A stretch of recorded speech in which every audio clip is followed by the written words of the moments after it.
Bonjour à toutes et à tous, j'espère que vous allez bien. Je voulais vous parler aujourd'hui d'un sujet qui me touche profondément parce que c'est un peu la base de beaucoup de choses. C'est la base de l'énergétique, c'est la base de l'hypnose, c'est la base de toutes ces thérapies brèves qui se font. Il y a deux choses importantes en nous, il y a le mental et il y a l'émotionnel. Il n'y a pas que ça, mais on va déjà parler de ça aujourd'hui. Le mental, il est là un petit peu pour euh, nous piloter dans les choses à faire, nous amener des idées, nous faire réfléchir sur des choses. Euh, dans son côté positif, c'est ça, c'est vraiment le côté, il va nous permettre d'évoluer, il va nous permettre d'avancer, de prendre conscience principalement de choses et d'autres. On connaît pas bien le cerveau, à vrai dire, on le découvre. Il y a beaucoup de choses qui ressortent, mais je pense que on ne le connaît pas trop. Donc c'est intéressant parce qu'il y a beaucoup de choses à comprendre. Mais en tout cas, voilà. Par contre, dans son côté un peu négatif, c'est lui qui va souvent nous ramener donc à toutes nos croyances limitantes, à toutes les choses qu'on ne peut pas faire, qu'on ne sait pas faire. Voilà le cerveau, pour un petit peu le caricaturer, même si c'est pas que ça, mais en tout cas, cette fonction que je voudrais aujourd'hui développer avec vous. Et puis après, il y a le cœur. Alors le cœur, c'est tout l'émotionnel, c'est tout le ressenti du corps qui va passer par le cœur parfois. Bien sûr, c'est aussi d'autres choses. C'est pour vous donner encore une fois une caricature, parce que c'est pas totalement ça, mais voilà, si on donnait deux choses comme ça, le cœur c'est les émotions, et la tête c'est les pensées. Maintenant, je vais un peu vous faire part comme ça voilà. Souvent, j'ai des amis qui m'envoient des photos de leur lieu de vie, des photos d'eux, pour me demander ce que j'en pense. Parce que moi, je ressens, étant hypersensible, je ressens fortement les énergies. Et donc, souvent, au travers d'une photo, je peux me rendre compte de si, alors, il y a des énergies lourdes ou des énergies légères. Voilà, si une personne va correspondre à quelqu'un. Voilà, donc on m'envoie les photos comme ça. Et une amie récemment m'envoie effectivement une photo comme ça et me demande voilà, qu'est-ce que tu en penses. La personne était vraiment dans l'émotion. Mais l'émotion dans le sens submergente. C'est-à-dire, oulala, il faut que je fasse quelque chose parce que ça va pas. Ça, c'est une émotion, mais c'est une émotion qui nous bloque souvent. Et qui nous emmène parfois vers la tête, parce que le cœur panique tellement qu'il va appeler la tête. Alors pour ceux qui me suivent, j'ai déjà parlé des crises d'angoisse. C'est la même chose, une crise d'angoisse, c'est le cœur qui change d'état et le cerveau qui ne comprend pas ce qui se passe. Et donc, le cerveau, qu'est-ce qu'il va faire? Dans ce cas-là, la personne me dit, t'as vu? Là, sur la photo, je vois une ombre, je vois quelque chose, voilà. Et tout de suite, il va faire des liens avec plein de choses, des liens directs. Et puis la personne va être là, alors si je vois ça, c'est qu'il se passe ça, et si j'entends ça, c'est qu'il se passe ça, si je ressens ça, c'est qu'il se passe ça.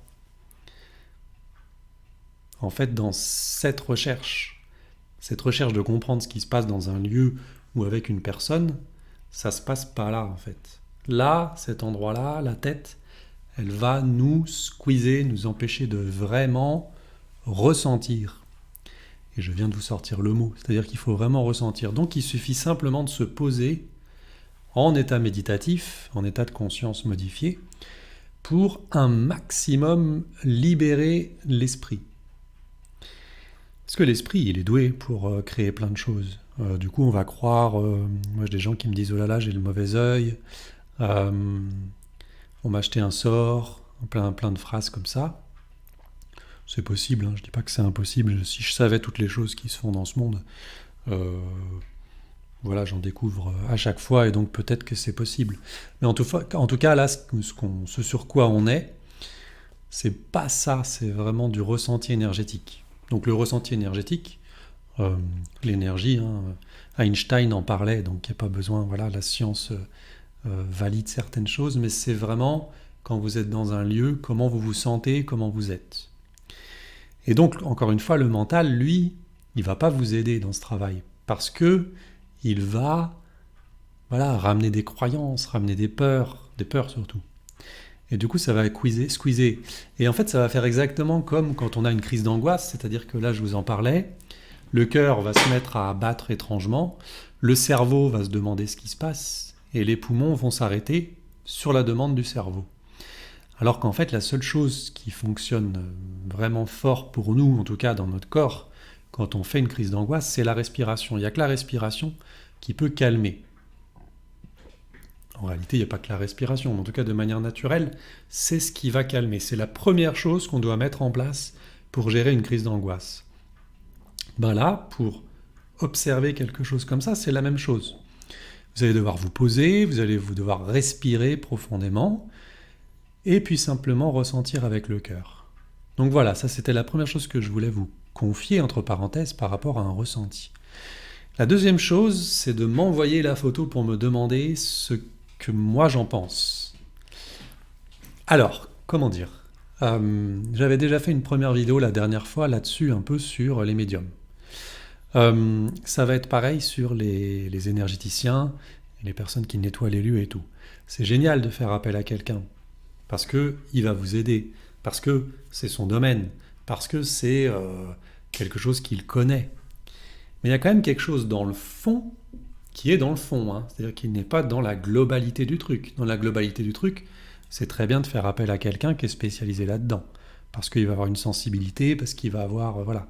Mais la première personne qui doit vraiment dire ce qui se passe dans un lieu, c'est soi-même. C'est la personne qui y vit. Et vous avez déjà un grand pouvoir pour améliorer votre lieu de vie. Alors vous allez dire, quand je vous dis ça, du coup, je me tire une balle dans le pied. Mais non, c'est-à-dire que c'est bien d'avoir quelqu'un qui vous accompagne.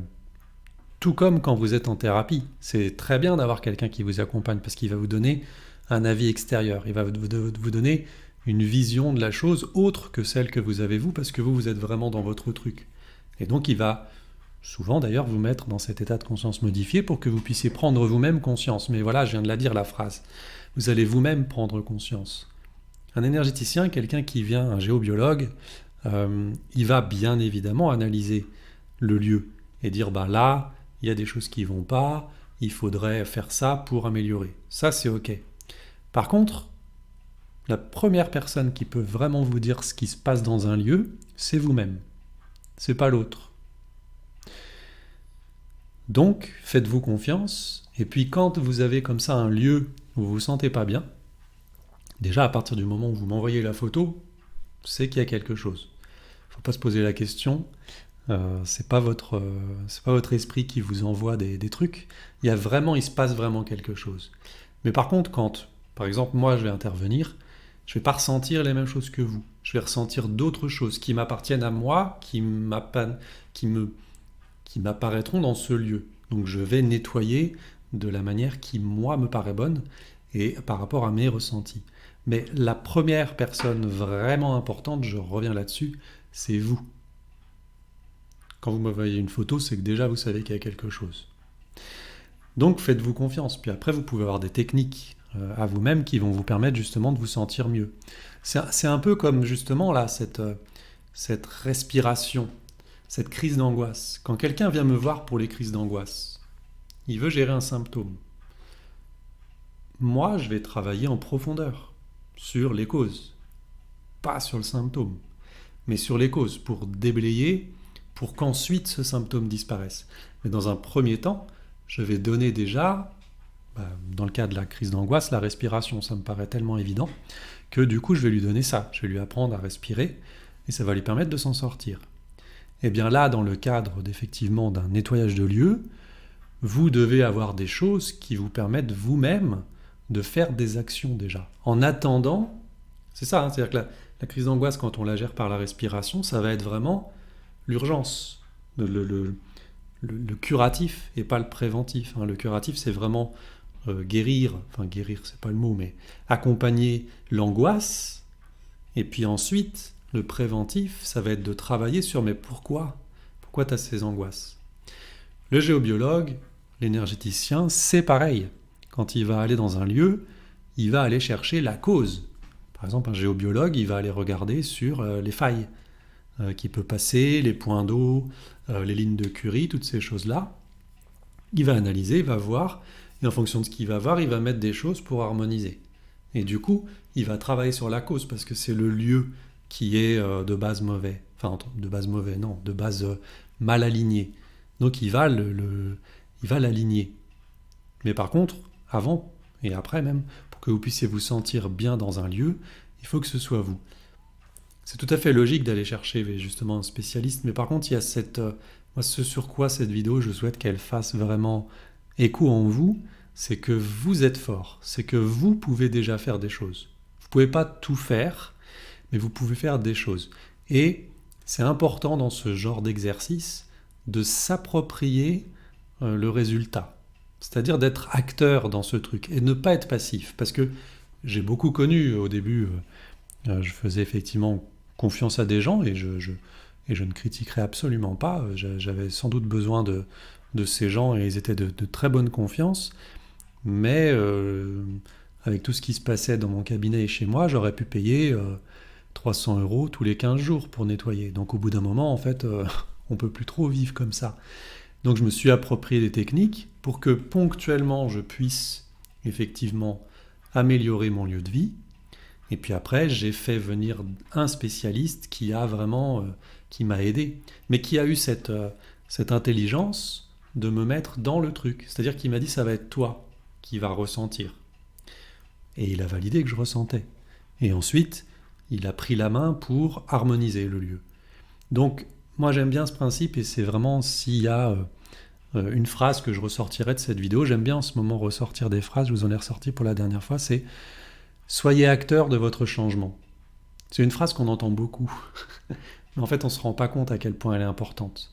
Pour tous les domaines de vie, pour tous les événements qui se passent dans votre vie, soyez acteur de ce changement. Ne soyez pas passif et observateur, soyez vraiment acteur. Voilà. Eh bien écoutez, je vous souhaite une excellente journée et je vous dis à très bientôt pour de prochaines vidéos. Au revoir.